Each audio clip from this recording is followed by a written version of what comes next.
Well, hi, everyone, and thank you again for tuning into the Policing in America podcast. I have with me today Dorothy Schulz, and it's quite the bio. It's quite the introduction. So I'm going to allow Dorothy to give her bio to the listeners so they know who's speaking. But in general, we're going to speak today about Dorothy's research report, also known as a white paper, coming out of the Police and Policy Institute, out of the Manhattan Institute. I'm very excited to speak with Dorothy today. So, Dorothy, if you would, tell us a little bit about yourself. Okay. Well, for those who are listening who are police, I'll tell my old joke. It's harder to hit a moving target because I've done a bunch of things.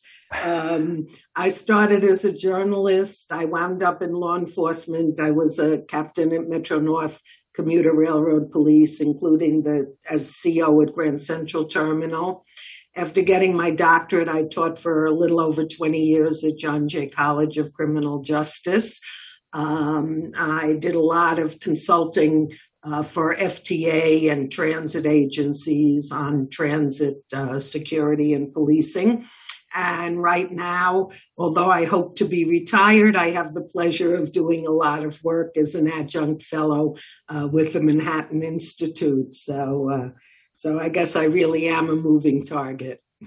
That's great. I have an old saying too: when Father Time eventually catches us, you want him to be out of breath because you've been moving so much. I like that. I like that a lot.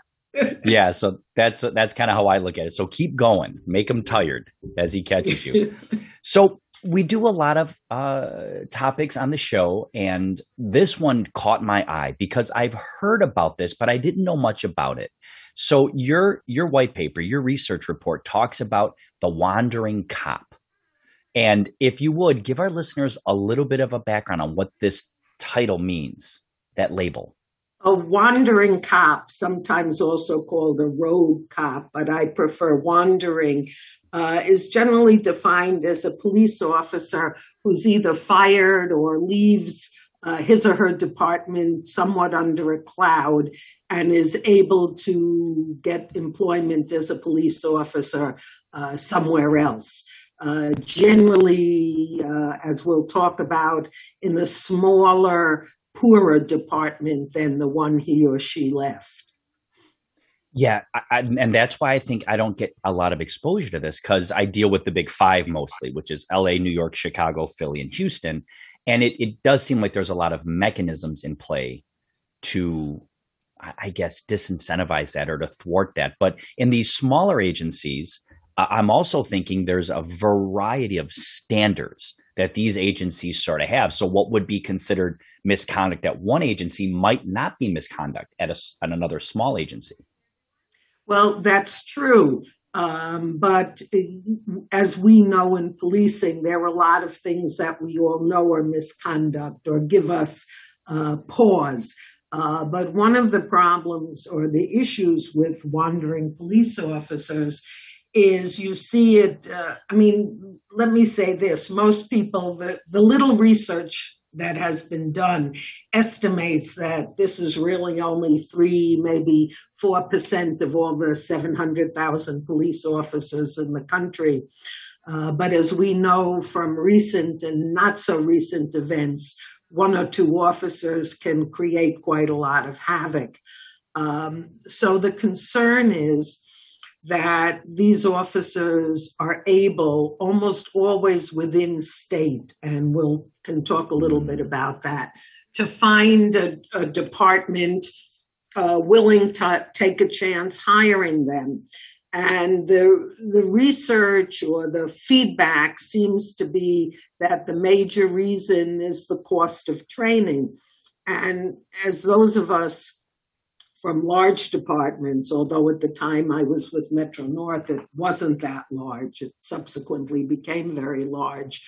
But a lot of small rural police departments consider the cost of training to be a big budget item. Now, again, people may say, well, it's only 16 weeks or 20 weeks or however, but if you're a small agency and you're paying salary for that officer going to training and maybe covering the vacancy on overtime, it can be considerable.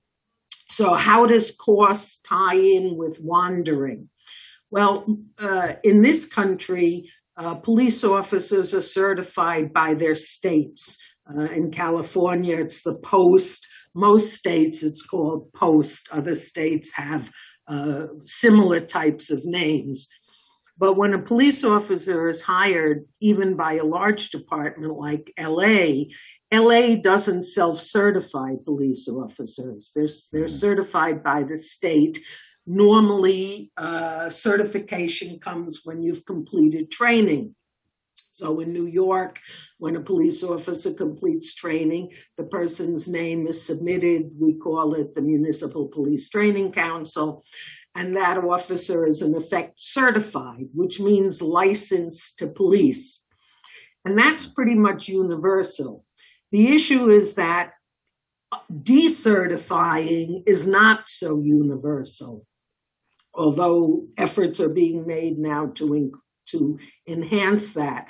So what you may have is an officer leaves a department and is not decertified, goes to one of these smaller agencies and says, well, I worked in police department XYZ and in your state, and so that I don't have to go to training. And a small agency chief or hiring officer says, bingo, you're saving us money. And the next thing we know, maybe almost immediately or after a short in-service training, is back in uniform, certified to work. So the many states now, in the last 2 years, obviously, we know there have been a lot of move to change things in policing. And no-knock warrants and chokeholds get all the publicity. But there have also been a lot of moves at state legislatures to improve what I call the administrative controls as versus operational, such as chokeholds or whatever. And that's to tighten up on this certification of officers by decertifying them, so that I make the comparison to a driver's license. If you lose your driver's license, you're not supposed to drive. If you're decertified as a police officer, you would not be able to go to an agency and say, hey, guys, I can go to work the day after tomorrow. And while there has been some move afoot to federalize this, that's not a good idea for a number of reasons. First of all, a mechanism already exists within the states because there are records of who's certified. So it's really just tightening up the decertification process, which has been going on in many states already.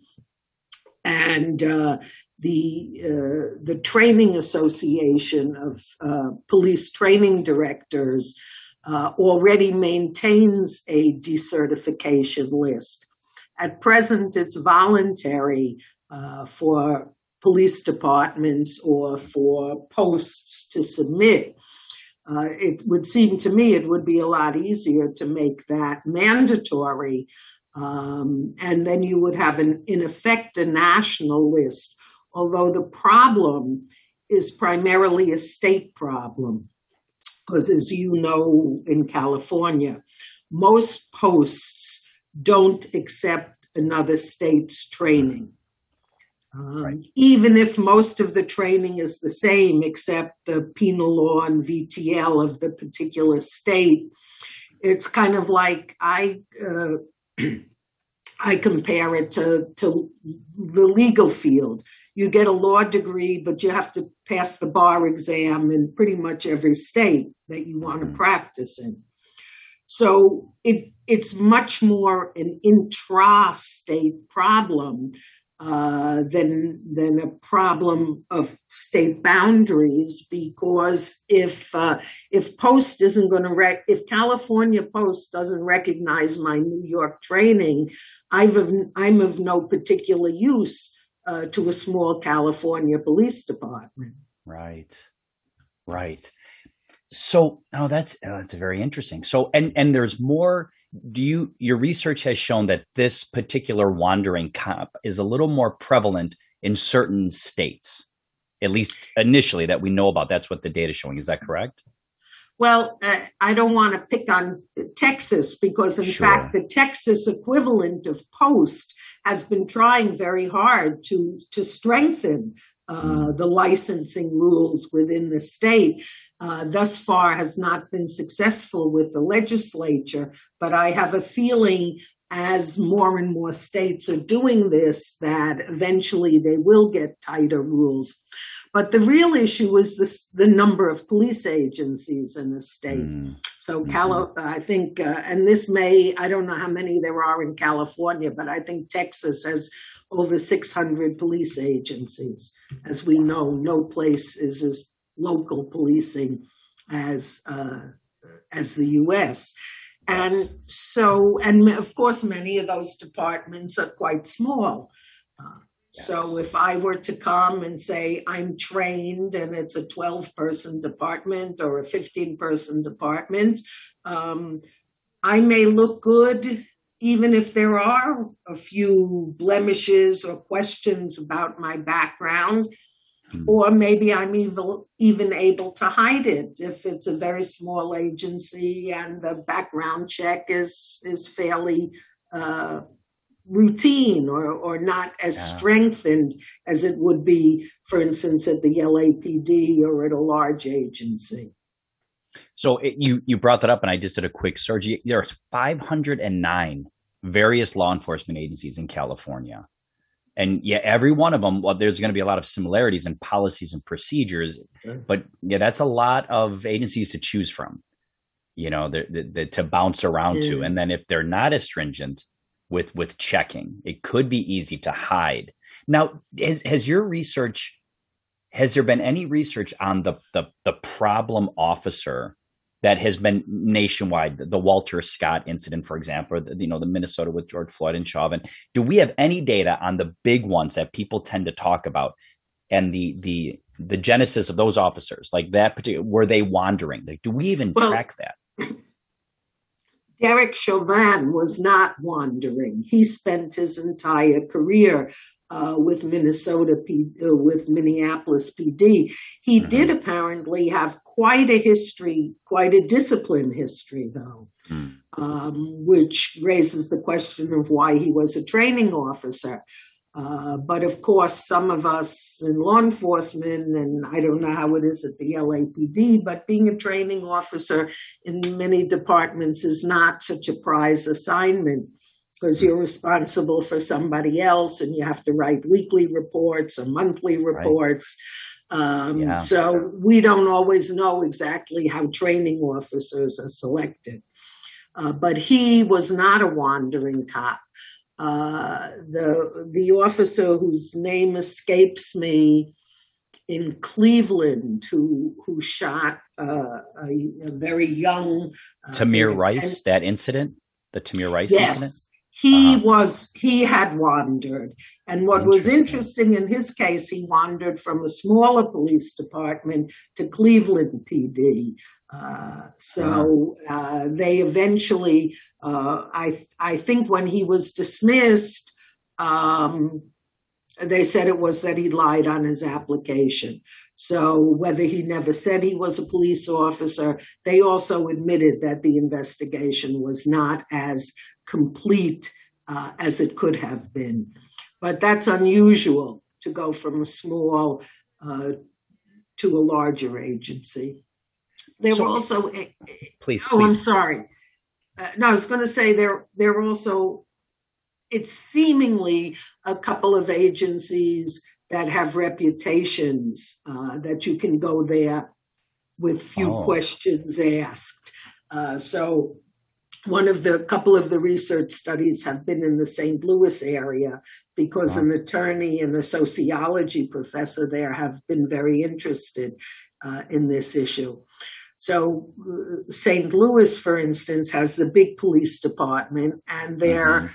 maybe 20 or 30 small police departments within the immediate area. Ferguson, by the way, having been one of those, a department Oh, as many people are familiar with. And sure. so within that area, it seems there are one or two police departments that have picked up people. Ferguson, by the way, was not one of those. Mm, But, you may have a small town chief who doesn't think, who thinks everybody deserves a second chance. mhm, And in a lot of cases, those people may never get in trouble again. mhm. Although there's some vague indications that problem officers tend to stay problem officers, but it doesn't mean that it'll be a major problem. Mhm. But policing, particularly now where policing is under such scrutiny, um, agencies owe it to themselves and to their existing officers uh, to try and make sure that these kinds of things, it's bad enough if something happens, but then it blows up when it turns out it was an officer who's been in trouble other places, or uh, that there were indications that this person might not be appropriate to carry a gun and have that level of authority. Mhm. And, you may think you're helping someone in the short run, but you're hurting everyone else in the long run. And incredibly impactful how one bad outcome by one officer can ripple. The fact that what happened with Chauvin in Minneapolis, they were protesting in Tokyo. They're protesting in Reykjavik. Like, I don't think officers fully grasp how their impact on society, even globally, it has the potential to ripple, both good and bad.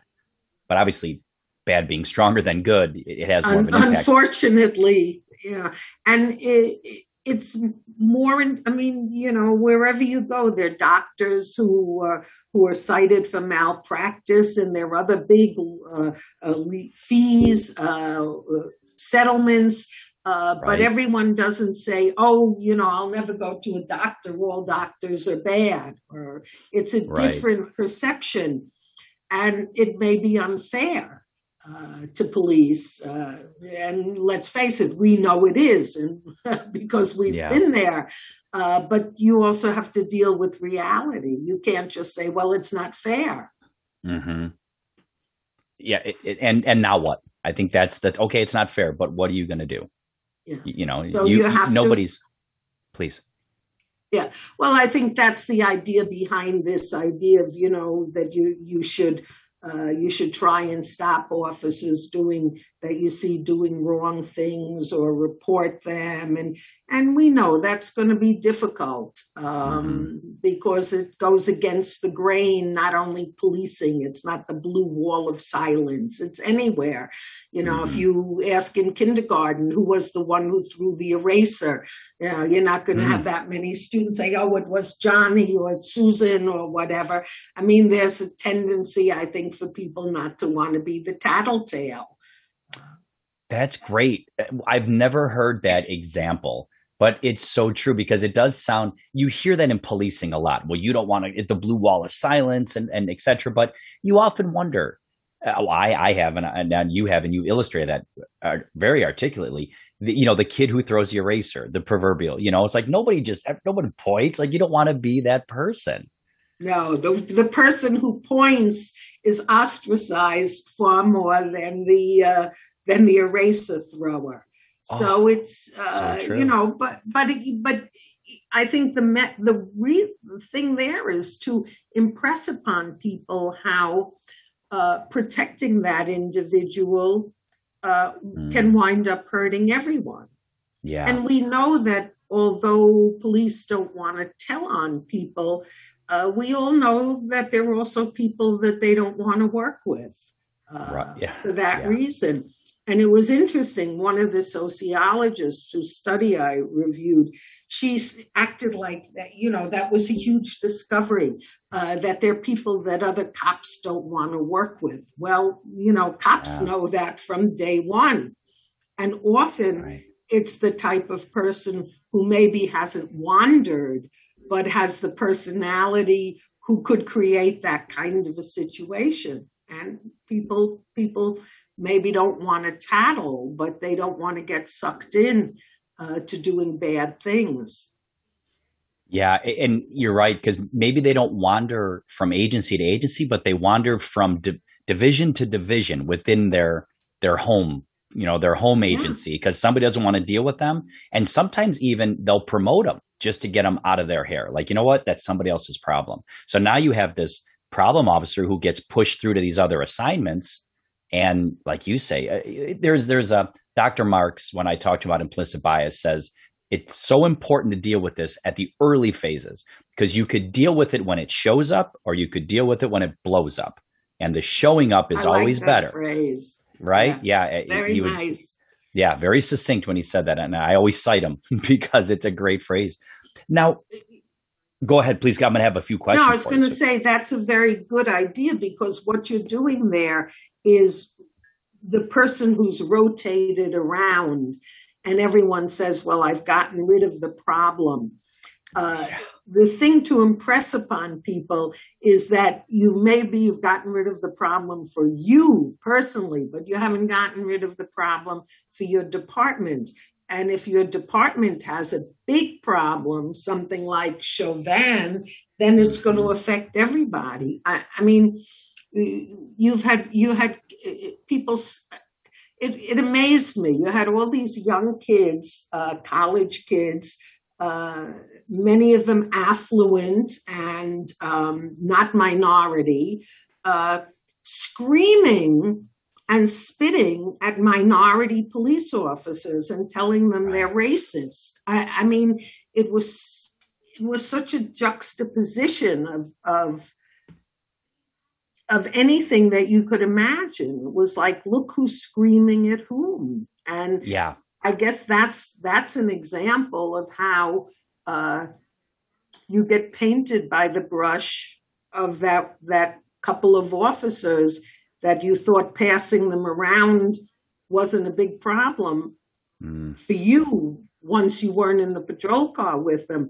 But it turns out that they can become a much bigger problem for everyone. Yeah.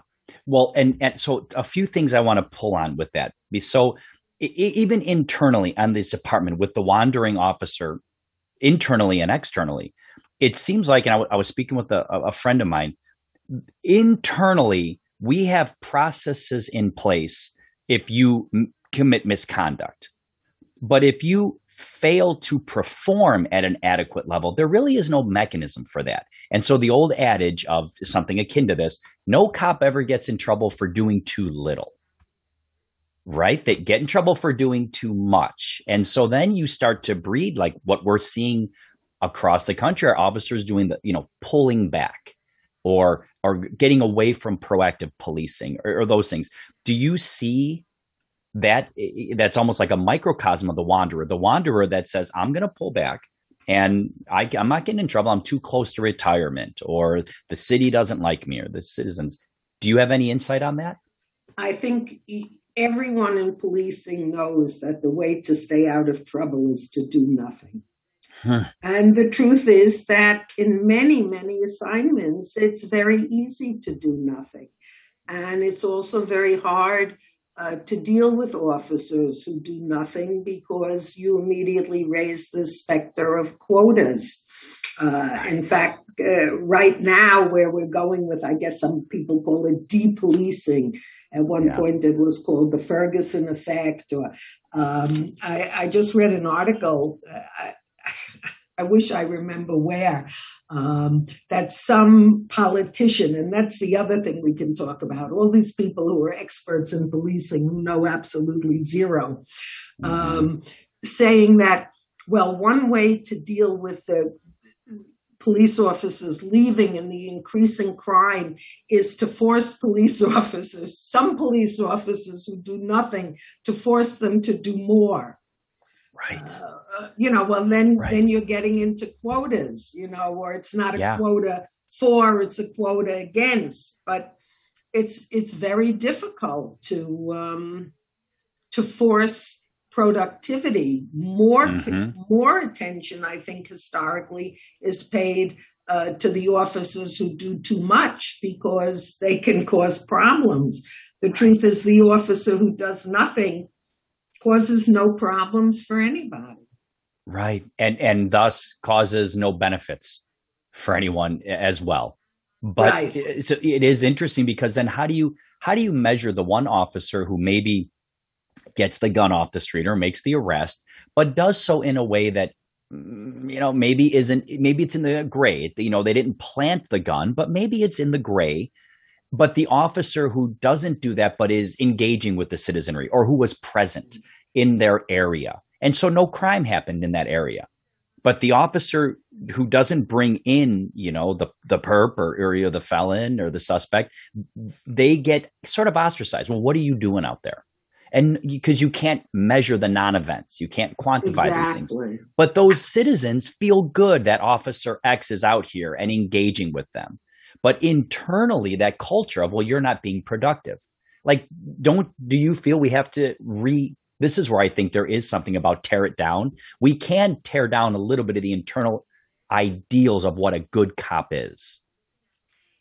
That's very true, because if you look at the classic the broken windows study that everyone likes to cite, those cops did very little of what hard charging cops would consider policing. They were visible. I happen to know the area. It was Newark near the train station. They were visible. They dealt with little problems. They had internal rules similar to the rules that I grew up with, not as a cop, but growing up in the Washington Heights section of Upper Manhattan in New York. So in those days, if you had a beer, it had to be in a can. Or in a bag. They used to have the tiny little paper bags, and they used to call it a bag of beer because one beer fit in there. Right. And there were certain rules that don't exist anymore, apparently. Right. And the police in the broken windows mostly enforced those things. You couldn't stay in the doorway of shops because people couldn't get into shop. So obviously shopkeepers appreciated that. And somehow it became associated with a hard style of policing, but in fact, It isn't. It's really, I don't see where broken windows is that much different from whatever you want to say community policing is. And although people try and hide it now with the defund the police discussion, most people, particularly in poorer neighborhoods, want to see police. Oh, yeah. Because they feel that that police officers deter bad behavior. And that was always, the rap on the LAPD style policing, that you policed a large territory with relatively few officers. And so it was very car patrol oriented. By the definition of and New York, when I was growing up, you saw cops walking around. Then you did again for a while. Then you didn't. Depends on who the mayor is. I think the current mayor, who was a transit cop early in his career, will get some cops walking around again. Yeah. Because the truth is, despite all the negativity, a lot of people like to see cops walking around. Yeah, for sure. And there is just the same way the general population has a stronger propensity for bad over good, so do cops. And so they see the bad news stories and and they're like, oh, everybody hates me. But not really. Like, there are still police officers who, get their lunch paid for and have coffee given to them. That was happening in Los Angeles, even during the civil unrest and the riots. Like, if you were in certain areas, and not just highly, not just well socioeconomic areas, but even some of the inner city areas, there was still a strong support for policing. But so I'm going to ask you another thing. So this is where I try to explain people, internally about systemic problems. Because usually someone says, well, systemic, and then they immediately make systemic racism, and it's all this negative stuff. But here, a systemic problem, one, the wandering, two, the lack of accountability for a failure of performance. In no other industry, if there was a doctor who just did the bare minimum, or if there was an accountant at one of the big firms, or like, it just seems like our industry, it's like an accepted level. It is what it is. And everybody gets the same standard performance measurement every year. And it's, meets or exceeds. And then they just push these people on. But with that, you and I touched on this yesterday. What about this idea that we're lowering standards now? We're lowering the education. And has your research shown that more education equals a better officer, for whatever we could define what better means? Not my research, but existing research has shown that better educated officers get into fewer problems. Maybe it's just that they have better verbal skills. And maybe, some people say it's having had to jump through the hoops of education. I think a lot of it is verbal skills.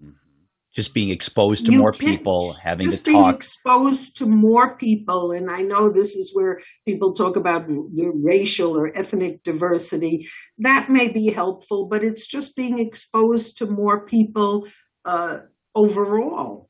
Of any kind. And, young, historically, policing is still overwhelmingly male, and I don't think it's ever going to be 50-50 male and female. And I think that people who think that's going to happen are living in some sort of a fantasy world. Agree. But if you look at who's doing a lot of the shooting and even fighting, we do see more girls getting into fist fights now. But historically, that's been more of a male thing. And they say that the reason that there are more women in college now is that, they have better social skills, they're socialized differently. I hate a lot of those stereotypes, but verbal skills, the ability to talk to people and not get offended immediately, is a very important skill in policing. I mean, it's a very important skill anywhere, but it's a very important skill in policing.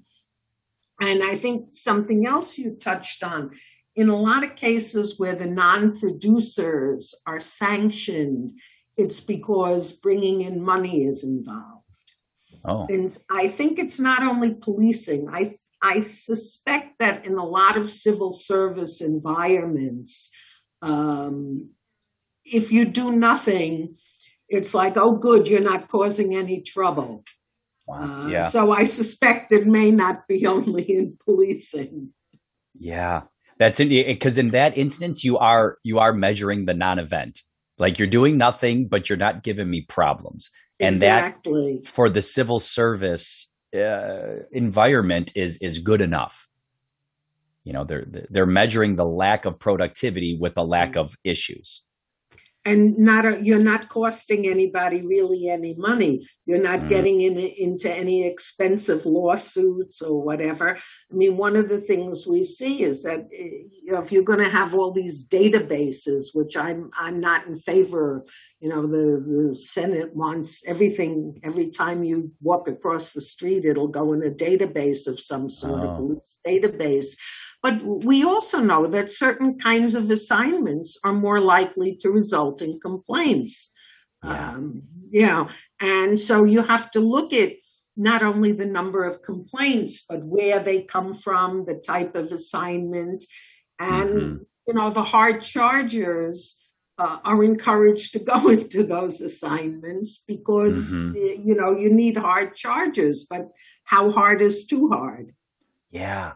And that is that balance. And you're right about that. People will often say, well, these officers had a record of these complaints. Well, I've been in for almost 20 years. I have a record of complaints because even if the complaint is unfounded, it's still there. So you deal with certain people who know the system and they know they're going to bog you down a little bit. So they just make the complaint. And now there's a whole administrative nightmare on the other end of that.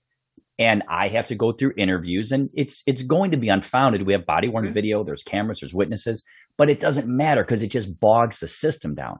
So you look at a package of, an officer who's trying to do better, trying to make the whole profession better. Sure, I got 5 complaints, 6 complaints, but they're unfounded. But then nobody sees that. There's like, well, this officer was accused of these things, but there's no nuance in that discussion, and I'd like for that to be. Go ahead.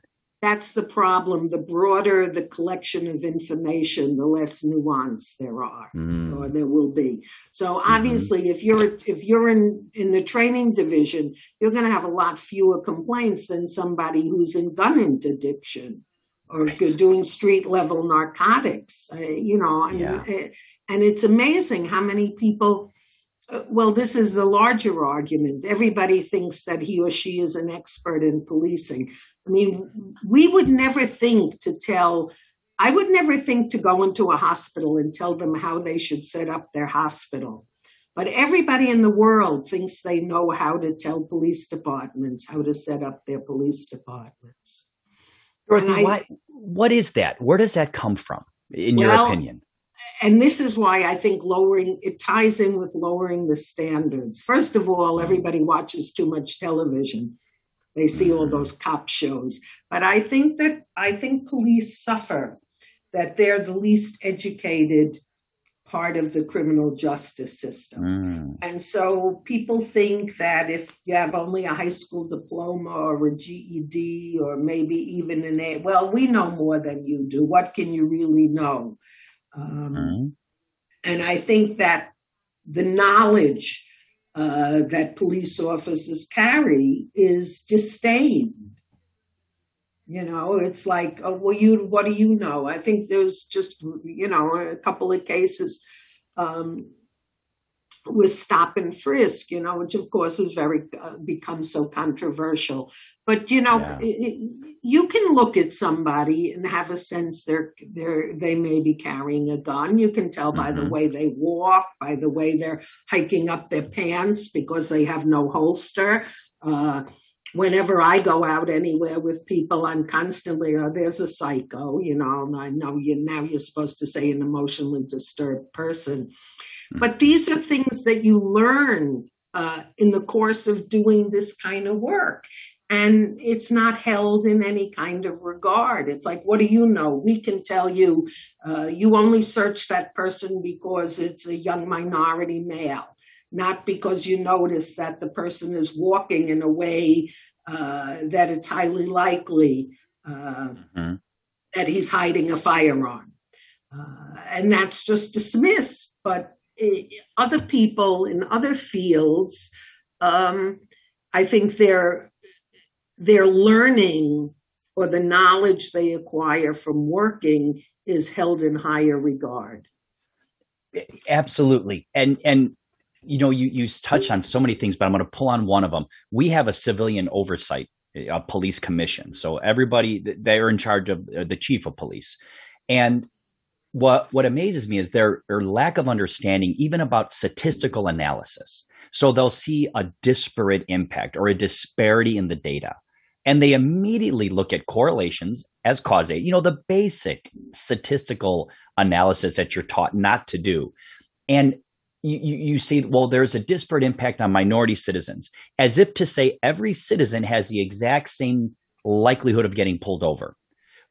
And you'll hear this. Well, we'll say, the Beverly Hills or the Palisades. You're not pulling over people in the Palisades the way you are in South Central. But just the sheer number of officers in the Palisades is reduced. You may have one officer for 100,000 people in the Palisades, in the hills and the high. You just don't have enough cops there. And where there's more crime, there's more police. Where there's more police, there's going to be more interaction. So that alone is going to up the data and show. But nobody looks at that. Well, they're looking at the data to tell them what they've already decided they want to see.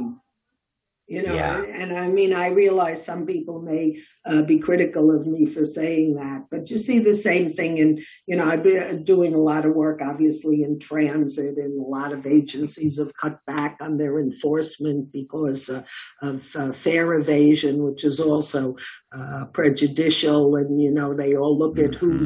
who gets stopped and what the percentage is. Nobody ever says what percentage of people don't pay their fare. Are Yeah. there some people who are less likely? And it's a small thing. But a lot of them, then you find out, in New York, when they discovered when they were doing a lot more fare enforcement, that a lot of people with warrants, a lot of people with illegal firearms. Now, there was a case in Maryland that has already been decided, and one in Washington state, which you may want to keep an eye on since it's in your side of the country, Mm. that doing fair enforcement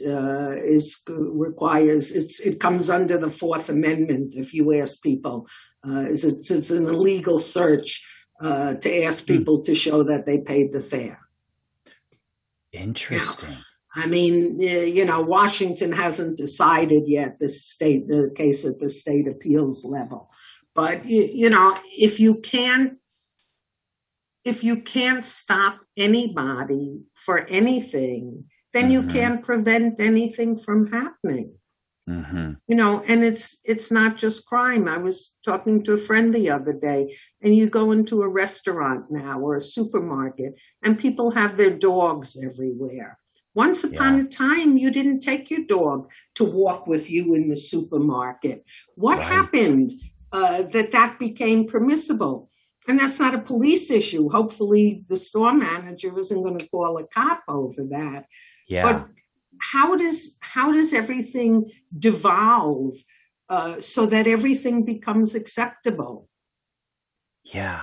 I noticed that too. And there's a place for that when somebody has a support animal that really they need it, and that animal helps them navigate through crowds because of blindness and whatnot. But you're right. I do see there is that little devolution. It's things are not evolving; they're going backwards in a sense. And when you have people that I speak with, the many officers, and they'll say the suspects will sit waiting to be processed, and they laugh at the cops, saying, I'm getting out."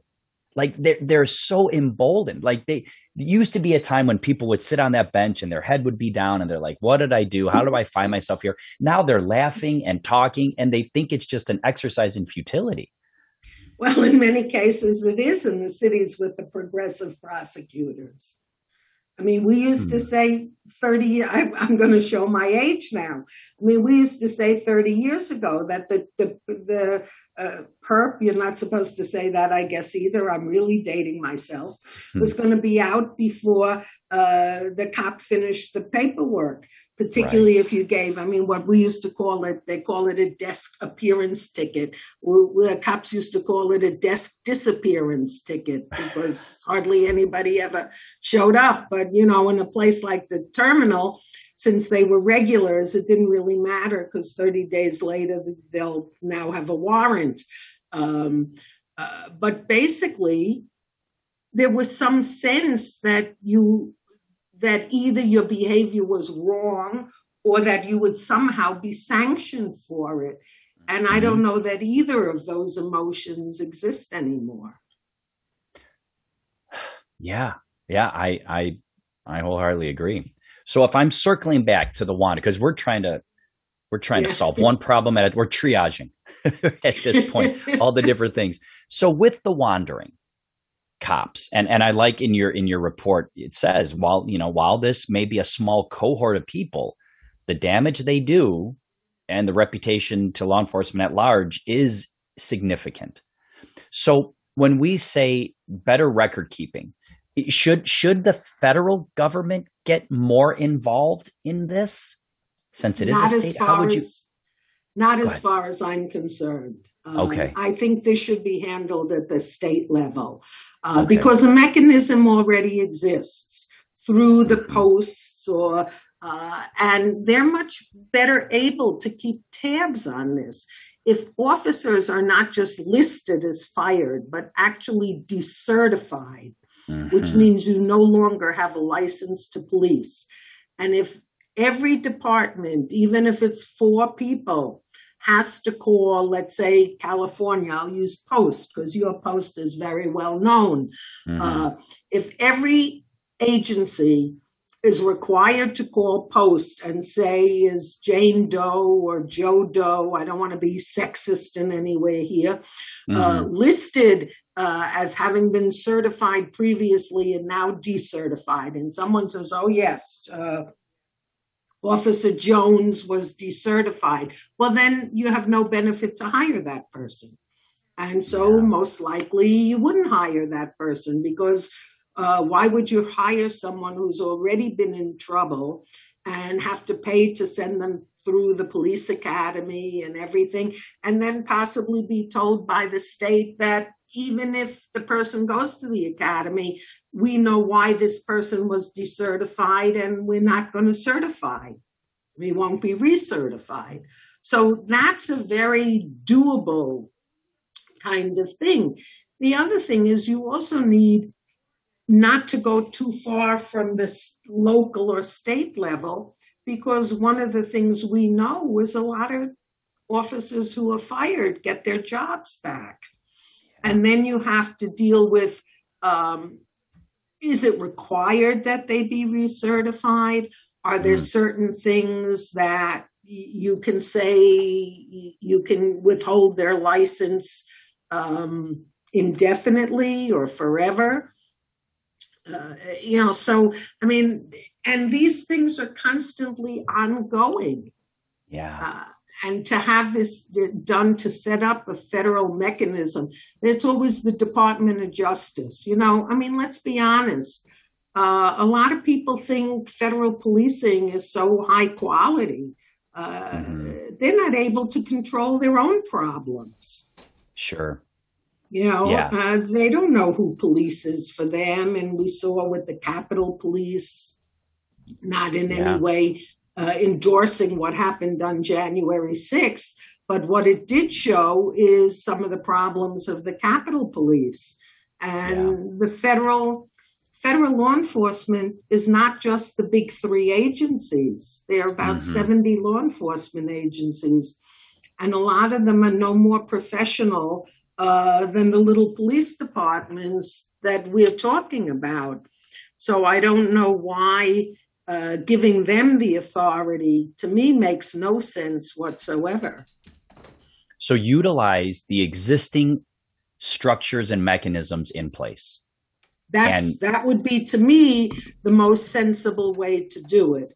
And since the problem is overwhelmingly within the state, if you can control it within the state, that's going to effectively control it outside the state.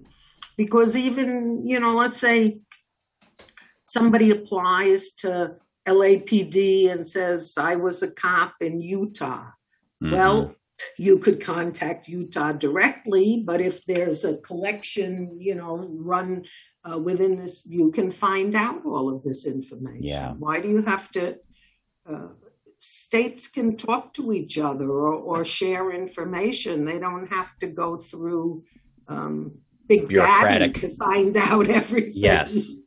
everything. Do you find, or has this come up at all? Are unions, police unions? Because I hear a lot about that. Even when I was out there, well, your union, and I think my union doesn't do much for me. I don't even know. It's not like the fraternal order, in New York that has a big presence and they get press conferences. We don't have like a union like that, or at least not to You have that an kind of impact. FOP. What do you have? The FOP? Or? We don't. We have Oh, our own little. It's called like the like a police protective league, well, more or that's less. really what the PBA is in New York. I mean, it's an unaffiliated PBA, which we don't want to go into the history of police unions. That's a whole nother subject.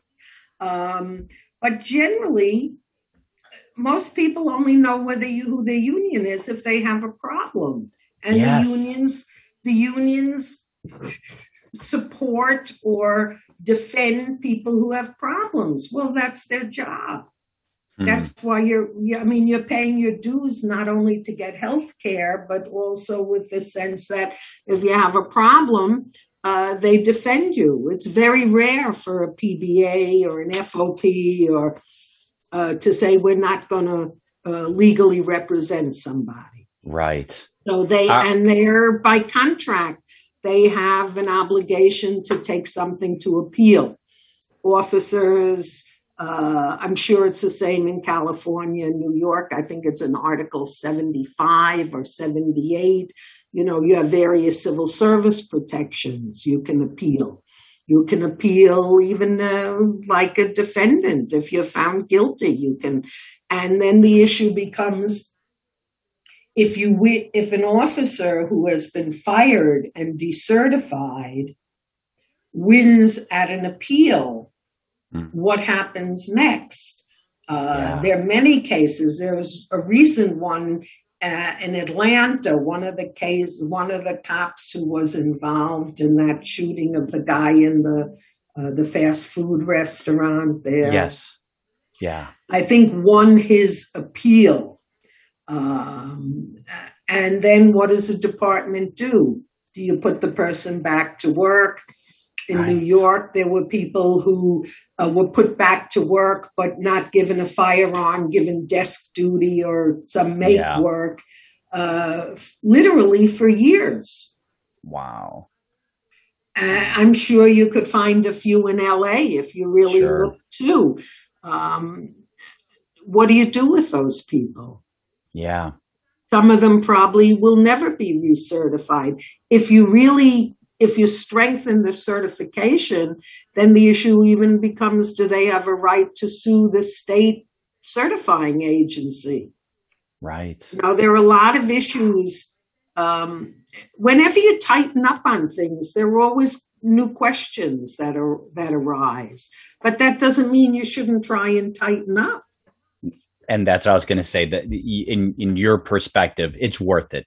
Whatever extra work is coming, it's worth the effort to tighten them up. It is. And cops should understand that, because we should support it more. What we certainly saw the last 2 years is that every officer bears the brunt of the bad behavior of a few. Now, should that be? Possibly not.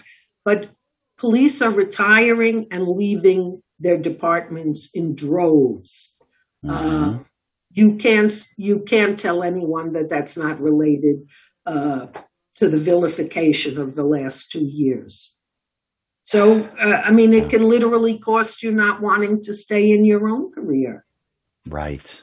Yeah, I can't tell you how many officers have left some of these departments, between that 20 and 25.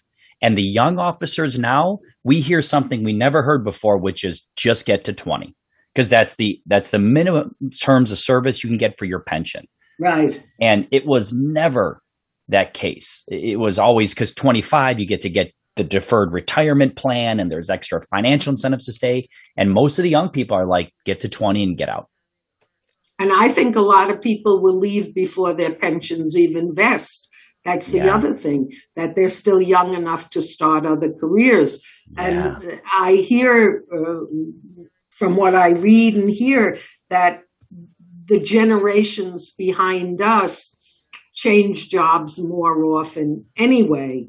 There isn't that sense of 20 years and so I think you're going to see a lot of people, some city, sometimes I remember the city, sometimes I don't, and I just don't want to call out individuals.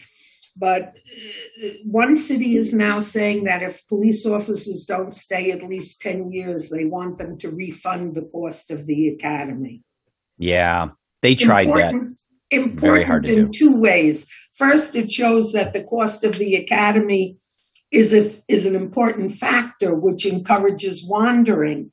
But the other thing it shows is their concern that people will get out of the academy and spend a year on the street and say, hey, I don't like this. Right. Right. And I think, I've had conversations with a friend of mine, and COVID has changed that a little bit.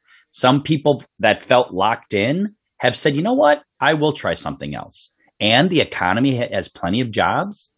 And I've seen that 13-year officers say, I'm done. I'm out. And they're moving.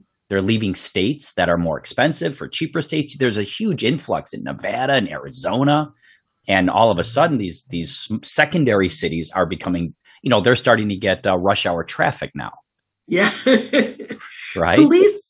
There's a certain arrogance. Police departments have, I think, always felt that there would be an unlimited supply of young people, overwhelmingly young men, but not always only men, who were just dying to be cops and would wait. In New York, it can take 2 years to get called, the hoops you have to jump through once you pass the test. Yeah. And the feeling was that people would put up with all of this. And they would be told, on Thursday, you start the academy on Monday, quit your job. Right.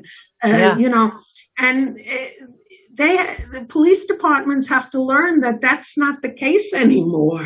Yes, that exact thing happened to me from Chicago. And they're like, yeah, you need to be here in 2 days. I'm like, well, that's not happening. That's so interesting you say that. That mentality was also true with the Chicago Cubs. But after 100 years of losing, fans started to not show up. There's only so much abuse you can put people through. Yeah, and it's almost like it's just getting to that point is supposed to be some sort of an arduous test to see how much you would put up with. And I just think that whole attitude is passé, and young people today aren't going to put up with that. Agree. They're not going to wait 2 years to be called. I mean, when I was at John Jay, you used to have departments that would come up to do the testing, and they knew that New York, it took years and years. So they would say, well, you can complete the whole process in 6 months or 4 months or whatever. And that was a lure to a lot of people because, and actually in many cases more to young minority kids, because they want to get on with their lives and start to earn money. And if you can get a real job in 4 months instead of piecing together this, that, and the other thing, waiting for 2 years to be called, being able to get on with your life is a big plus. Absolutely. Well, I want to be cognizant of your time. And so I'm gonna end it with this question for you, but I hope to have you back and I hope to continue on. And I'm a fan of your work. So if you could right now, take the magic wand and they put you in charge, would you focus your energy on the wandering cops right now? Would you say, look, this is an easy win. It's going to be complicated, but we can fix this. We can do this in the next year.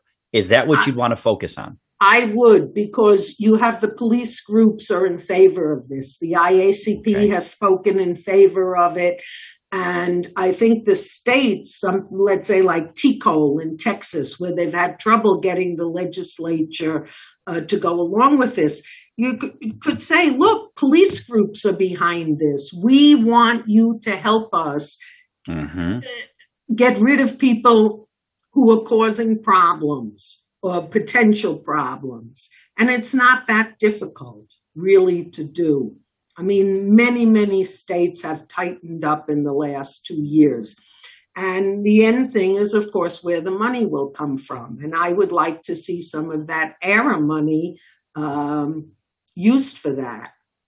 There's a lot of money floating around now, federal money that could be used to beef up the posts, hire a few more people, upgrade their computer capabilities, so that if states are required, if departments are required to submit this information, the other end is there needs to be someone to record it and make it available.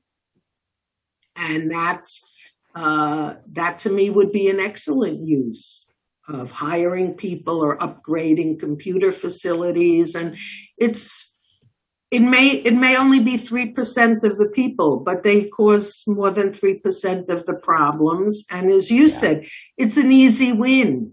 It's something that shouldn't be that difficult to do within the next year or so. Well, be ready for your call from the administration, and you could head that up. I'm sure they're going to put you in charge of it. No, I'm not looking for any more post-retirement jobs. Thank you. Well, Dorothy, it has been an absolute pleasure. I encourage everyone to find has your white paper research paper report been published already, or when's it Yes, it coming out? is. It's available on the Manhattan Institute website. All right, I encourage everyone to check this out. It's a great article, and it was just a pleasure to talk with you, and I hope to have you back. It really was. I enjoyed it tremendously. Thank you for having me. Thank you, Dorothy, and everyone else. Thank you so much for listening.